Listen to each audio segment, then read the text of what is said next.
balik na muna tayo dito so that the barangays are put on notice na itong barangay health emergency response teams are present in all, practically in all barangays.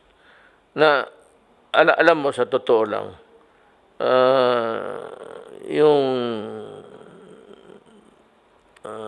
reklamo na wala naman dito, wala doon, is that the government has the structure down to the barangay level, from my office down to the Secretary of Health, then the regional, then the city, provincial, municipal, then the barangays. Kaya may mga barangay health workers tayo. And I hope that we have been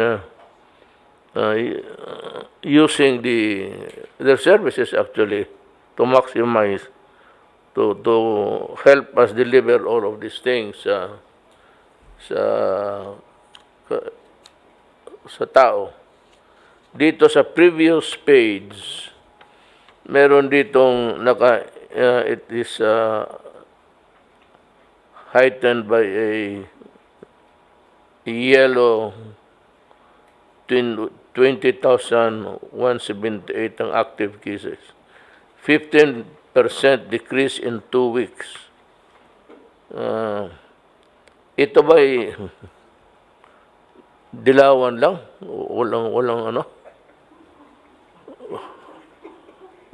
Sorry for the color Baka, well, anyway, I'm really satisfied with the response of the local government.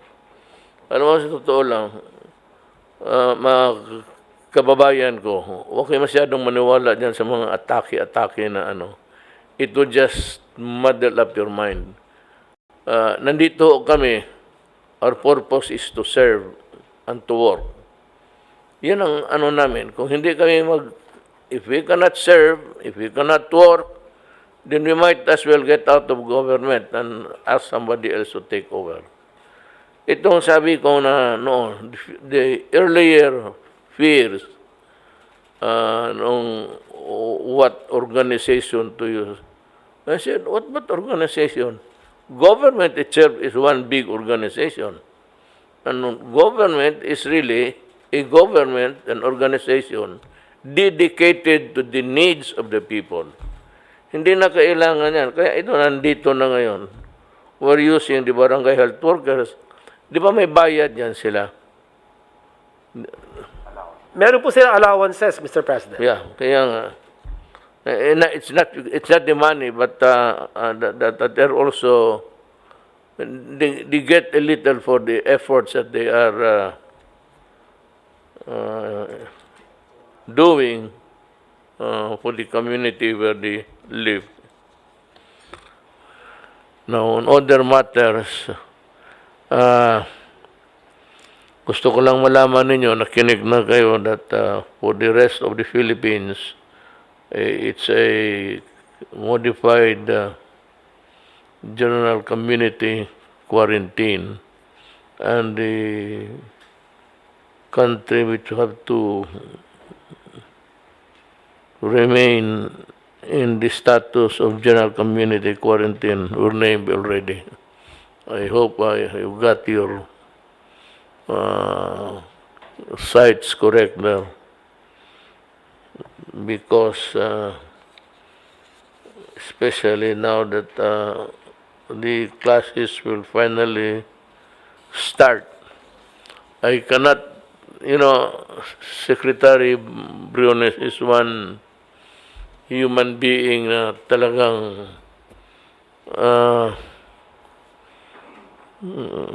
she can be adamant at times, but always insistent that even with this pandemic evolving in front of us, that education should not be put aside or just pushed in one corner. Para sa kanya, the way I say it is that you fight your COVID-19 and I will do my own thing. So we have to, make some adjustments here to address everybody's concern, since it is her worry, the education. So let's give it to her, as long as the students are protected. Now, with the classes going to start, our student now will rely heavily on the use of electronics. I cannot discuss the specific gadgets because talagang ignorante ako dyan. I must confess. But itong the eternal complaint ever since telco came into being, it has been the agony of the Filipino people. Why until now, ang telcos natin is very poor. Far and wide in between the years of its introduction, ang telco from the beginning, or the telcos, right from the beginning, were already being complained of as not delivering the money's worth of the people. I don't know how to go about this, but I just appeal to yung mga telecommunications to, can you do a better job? Is there life after this kind of service that you are delivering to the public? Kasi kung kaya ko lang na mag-isang salita nandiyan na kaagad, matagal na itong tapos itong problema ng Pilipinas. And even in the matter of, sometimes the operations or expansion of telcos are hindered by the so many requirements from the barangays down, and ito namang community. Well, of course, you have every right. Every citizen has the right to air his grievance.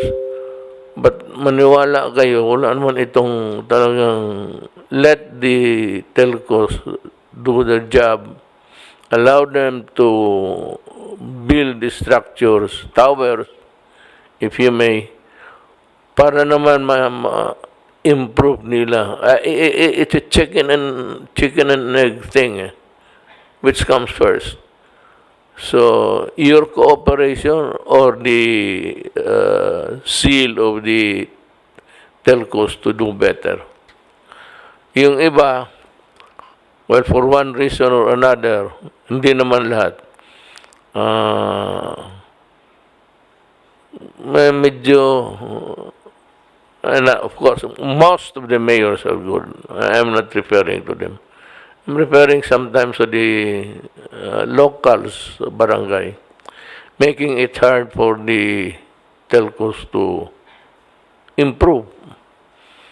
So andyan sa dalawa, ako kung sa akin lang, kung madiretso ko ito. But one thing is, in the coming days, we have to talk about this.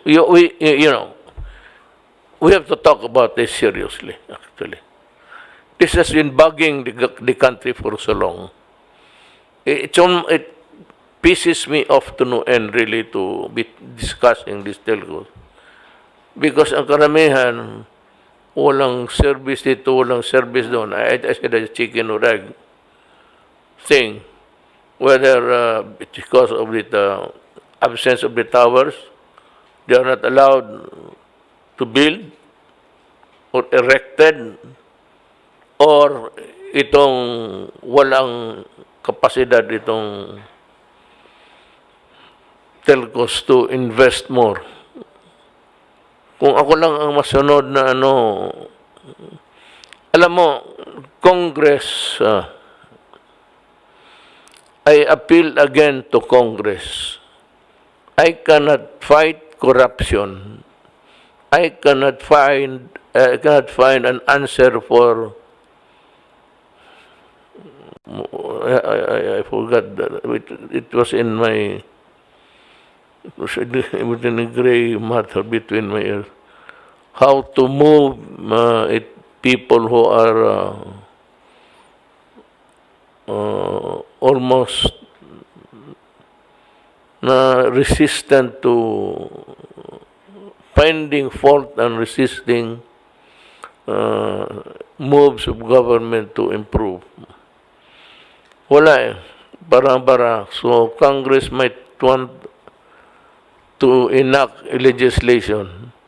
You know, it's not, it has not been done not in the Philippines.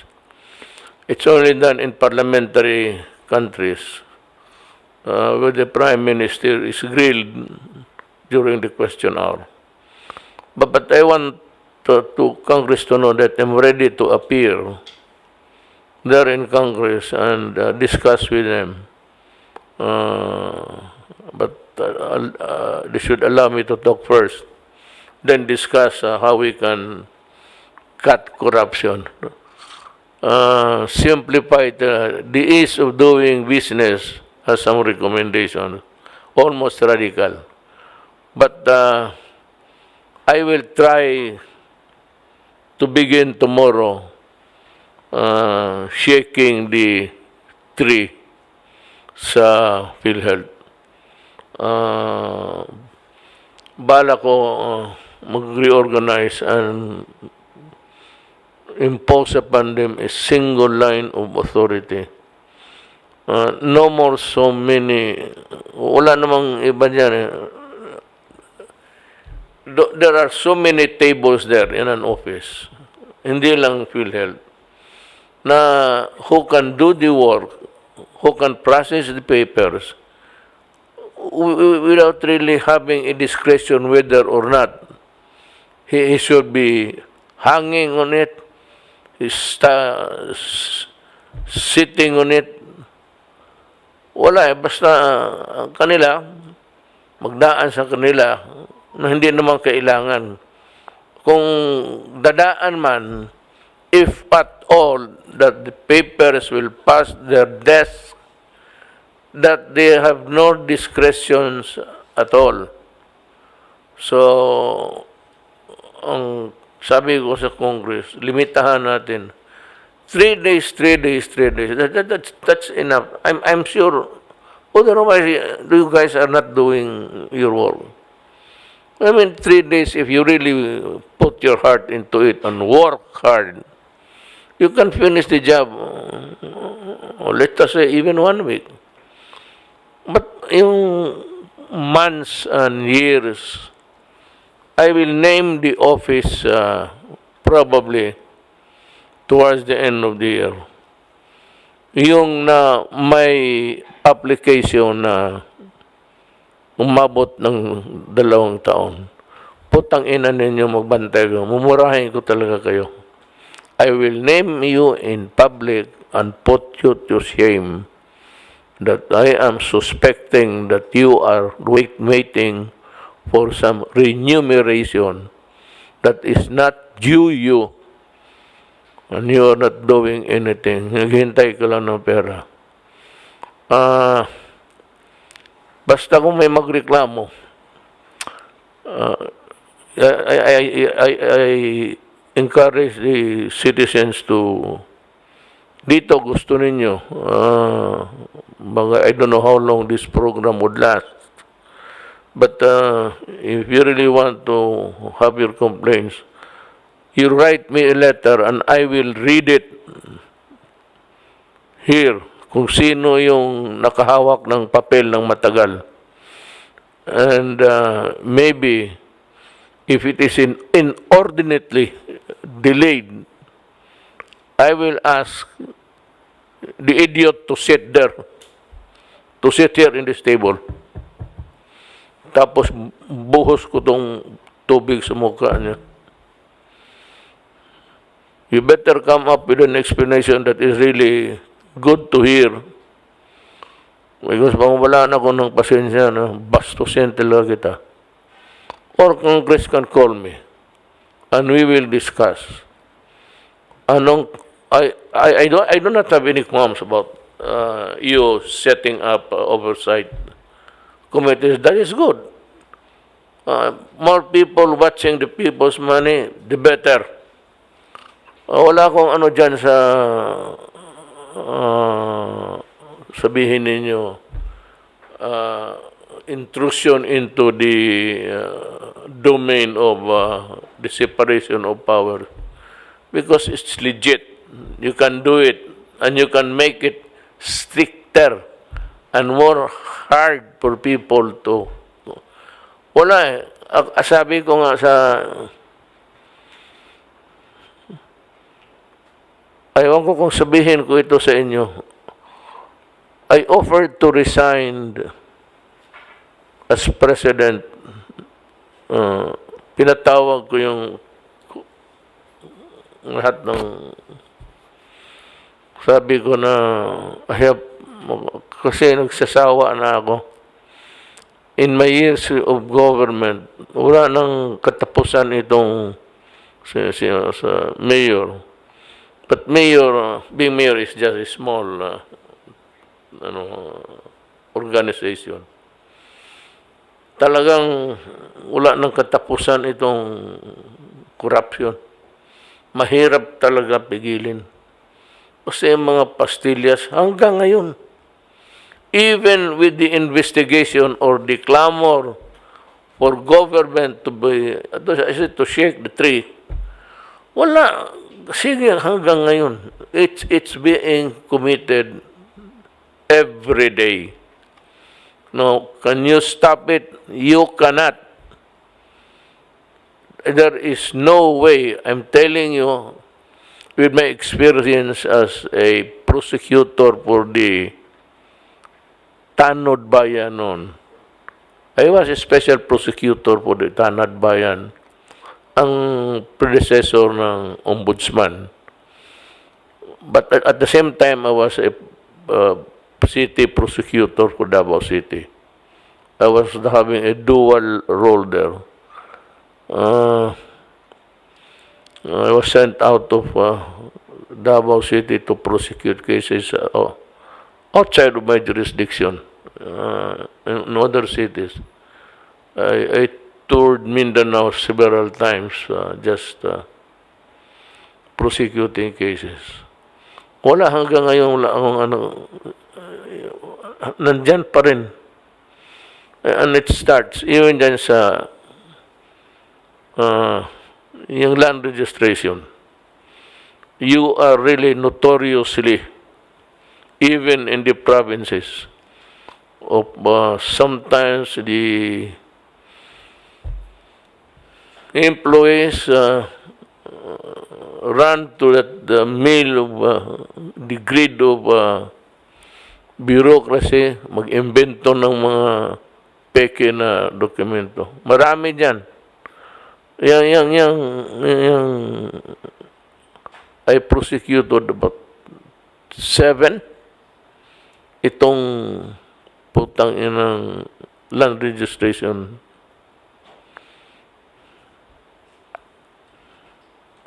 In fairness to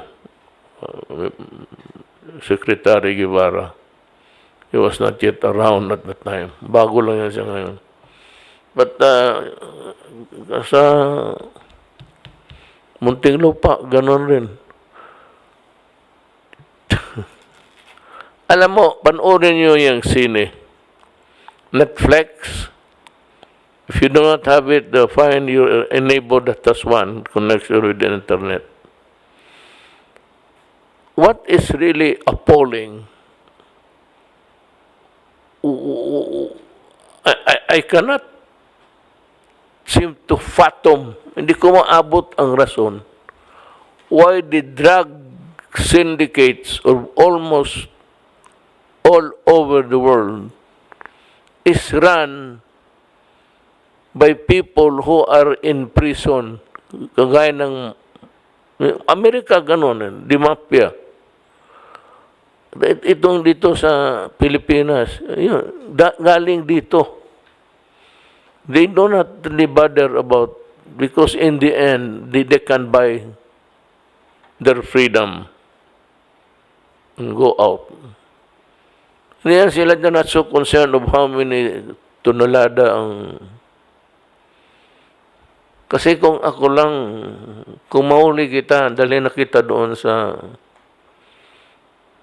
Bonifacio o sa madilim na lugar niyan, I will hang you. I will not waste the bullet. Mahal ang bala ng M16 ngayon. Kailangan ko pa ng gira and fighting this komunista, isa pa rin. While we are suffering, busy tending to the sick Filipinos, wala namang ginawa itong mga buang na to kung hindi tell me, since the time season first stock sa Intramuros, nakinig kami. Tell me, was there a time that you guys were able to hold a barangay dito? Influence, yes. Because tinatakot ninyo pagkagabi na. Pero magsabi, physically occupy a town, even a barangay, the smallest, and proclaim independence or belligerency. Tell me, kayong mga Pilipino, kayong pumapasok pa, putang ina ninyo, mamamatay na lang kayo, iniiwan ninyo pamilya ninyo. Kaya ako nagalit nung sabi ko nga itong mga babae na ito, that led to that cry for women's Bisaya yan. It's an idiom sa Bisaya, yung mga ganon, yung mo,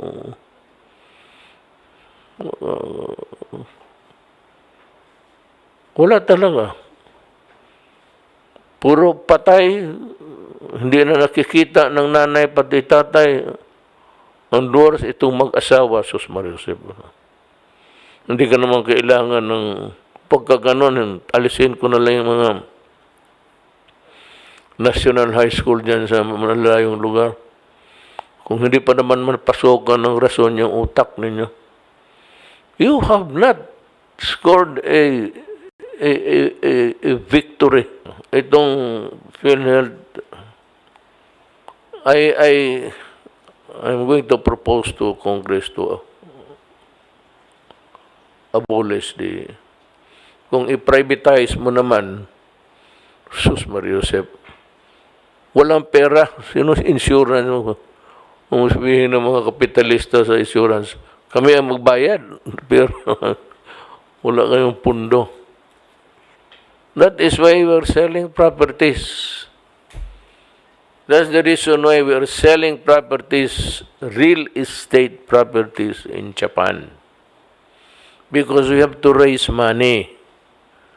Wala nang pambayad niyang sa PhilHealth na yan kaya walang ibang remedy dyan. It must be a surgical move. Talagang kung hindi, paalisin ko sans itong mga civil service. Create a new agency out of the ruins of that old one. Hindi na pwede, Secretary Doge. Hindi na pwede na itong mga tao na ito, they're already entrenched na. Walang mayari. Talagang either I'm going to revamp, consider everybody resign there. And if there is this structure, we can slowly, and yung disband yung ibang ano. Just a simple, I mean, as simple as it could ever be. That's what I mean. So yun ang those are my thoughts sa mga kababayan. If I offended you with bad words, sabi ng pare, bad words. Kasi kami noon, ewan ko, marami nang namatay sa classmate ko. Kaya pa siya, si Dominguez. So, kababata ko yan. Noon mo, sa eskwela, sa Ateneo, during our time, if you are heard or caught speaking in the vernacular, jogging ka tawag. Jogging is 1,000 words after school. You are detained there. I will not talk and I will always talk in English. Maski na pabaluktot ka pa English ka dyan, kailangan English ka.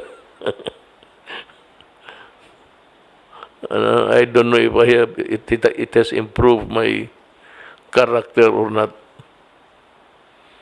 Lahat kami noon, hindi ako makapagsalita ng ngayon yan, gawin mo sa akin, deport kita. Why should I not talk in the vernacular? This is my country. You have to teach me another way of doing it, but not as a sort of a punishment just because I'm talking in Visayan.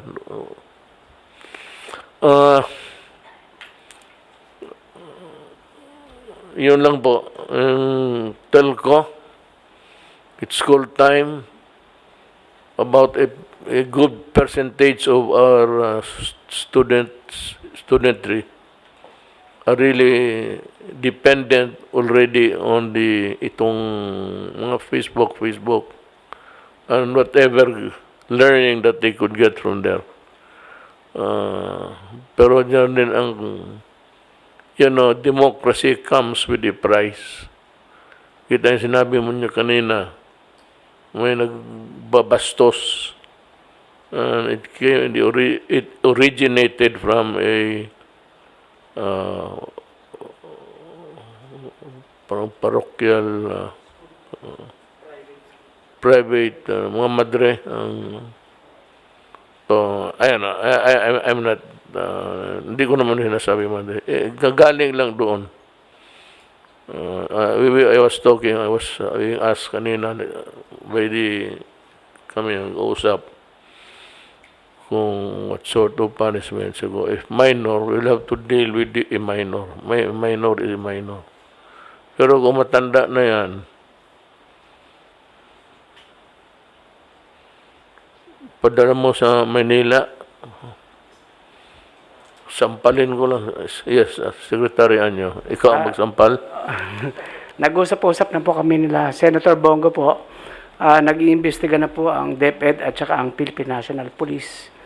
At magbibigay po kami ng aming rekomendasyon. Maganda po talaga na tuluyan ang kaso ito para wag pong pamarisan. You know why?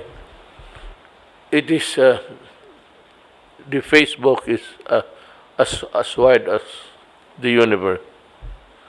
Ang use yan, it can create, lahat basto, create trouble, or wala nang magawa.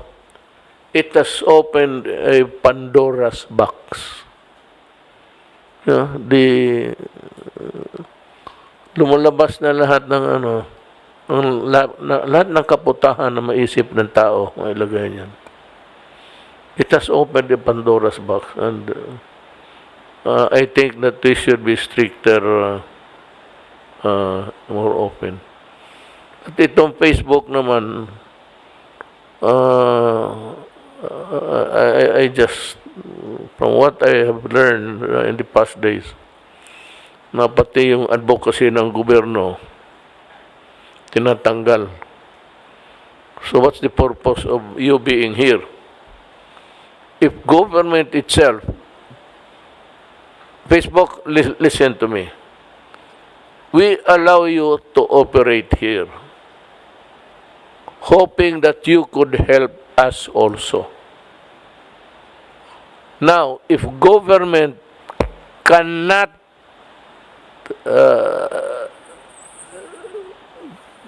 espouse or advocate something which is good for the good of the people, then what is your purpose here in my country?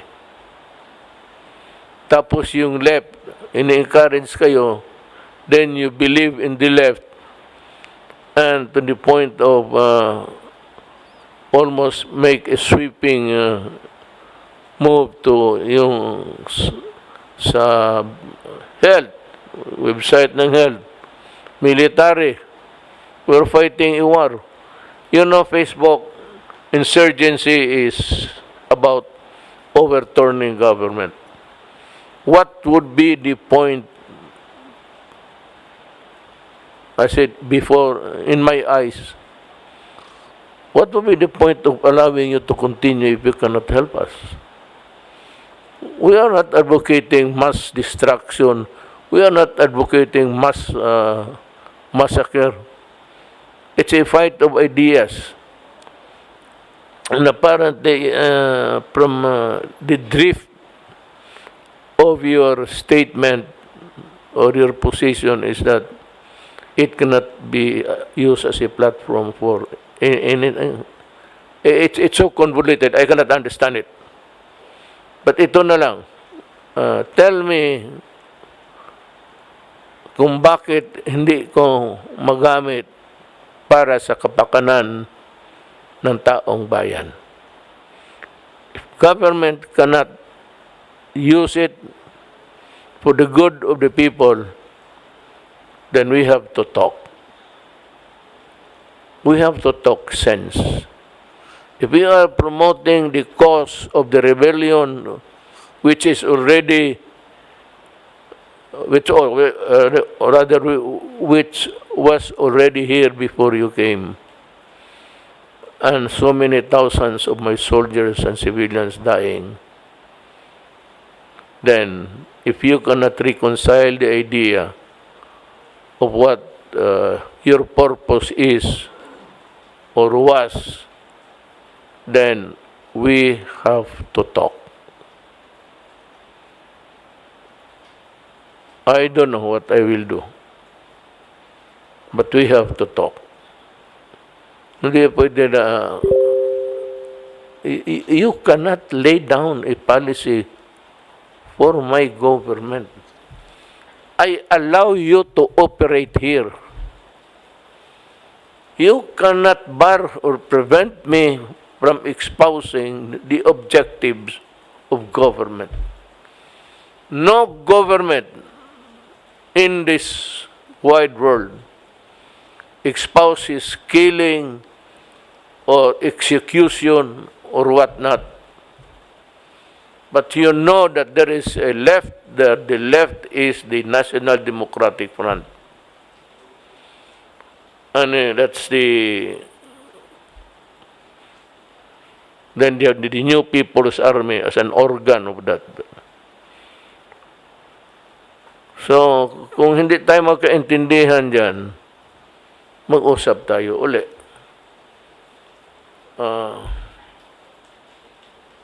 Is there life after Facebook? I don't know. Pero, mag-usap tayo. Mga kababayan ko, pardon my long speech. Sometimes I have to bubuhos ko kasi para maintindihan ninyo. Kasi kung hindi tayo mag-intindihan itong Facebook na to, I really do not know. But my job is to protect government interest. It's not even anybody's job. Akin yan. To protect government interest always. If you cannot help me protect government interest, then let us talk. We may or we may not find the solution. If we cannot, then I'm sorry. Mga kababayan ko, maraming salamat sa pagtangkilig ba yan? Tama? Pagtangkilig. Bisaya ang kilid is side by side. Pagtangkilig sa amin dito. At maraming salamat po. Magandang gabi.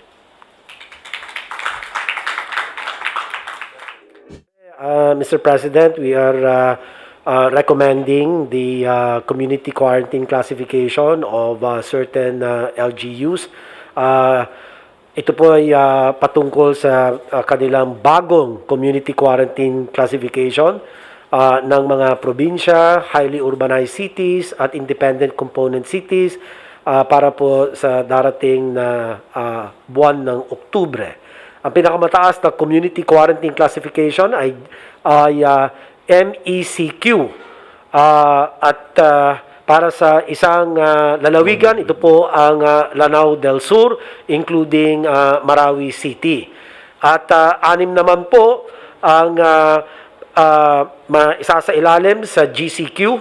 Ito po ang NCR, Batangas, Tacloban City, Bacolod City, Iligan City, at Iloilo City. Habang ang natitirang 78 na probinsya at mga highly urbanized cities and independent component cities ay nasa ilalim ng MGCQ. This is actually the lowest community quarantine status, Mr. President, just before it progresses into the new normal, so to speak. Para po sa Iloilo City, ang previous classification nila na MECQ ay ipapatupad na lamang hanggang sa katupasan ng September.